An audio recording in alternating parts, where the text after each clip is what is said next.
अजित पवार गेल्या 2-4 दिवसापासून नोटीस दिलेलं आहे. दिसत नाही. त्यांना सगळेजण सुचत आहेत आणि जवळजवळ ते नाराज आहेत असं म्हणतात. त्याच्याकडून नाराज आहे, ते पण नाराज आहे.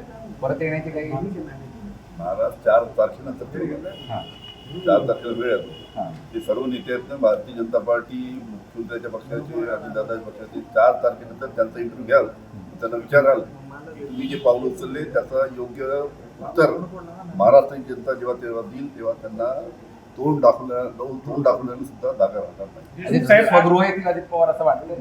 अजित पवार सुबह का भूला शाम को घर आए तो पवार साहेबांनी सांगितलं जे आमच्या पक्षातून आम्हाला सोडून गेले त्यांना पक्षात घ्यायचं नाही, हे पक्षाचं धोरण. देशमुख साहेब, आज तुम्ही नाशिकला आहे, जयंत पाटील साहेब आहेत, पवार साहेब होते, इकडे तटकरे पण आहेत, भुजबळ पण नाशिकला आहे. काय एकंदरीत नक्की चालले, काय भेटीगाठी वगैरे असं तटकर साहेब या हॉटेलला माझी भेट झाली नाही, त्यांच्या कार्यकर्त्याची भेट झाली. बाकी अजून कोणाच्या आमच्या पक्षाच्या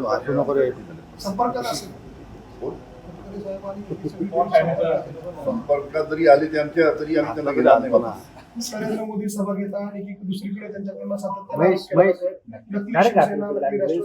नकली शिवसेना ज्या बाळासाहेबांनी शिवाजी पार्क शिवसेनेचा अनेक सभा घेतल्या, त्यांच्या शिवसेनेला नकली म्हटलं जातं. याकडे सगळं कसं म्हणतात?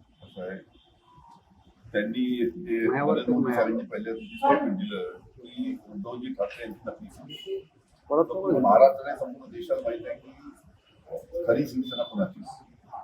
त्याचबरोबर राष्ट्रवादीच्या बाबतीत सुद्धा सांगितलं की नकली राष्ट्रवादी.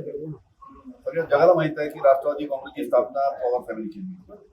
आमच्या दोन्ही पक्षाचं, शिवसेना उद्धवजी ठाकरेंच्या पक्ष असो की आमचा पक्ष असतो, आमच्या पक्षाचं चिन्ह झेंडा चोरला, नाव चोरलं, परत आम्हाला नकली शिवसेना म्हणायची. सर्व दुनियाला माहिती आहे, सर्व जगाला माहिती आहे की उद्धवजी ठाकरे यांची ओरिजिनल शिवसेना आहे. आणि त्याचबरोबर राष्ट्रवादी काँग्रेस जी आहे ती शरद पवार साहेबांची ओरिजिनल राष्ट्रवादी काँग्रेस. हे जे आमच्यातनं गेलेले आहेत, म्हणजे शिवसेनेमधनं जे गेले आहेत माननीय मुख्यमंत्री साहेब, त्यांची नक्की अजित पवारांची नक्की राष्ट्रवादी.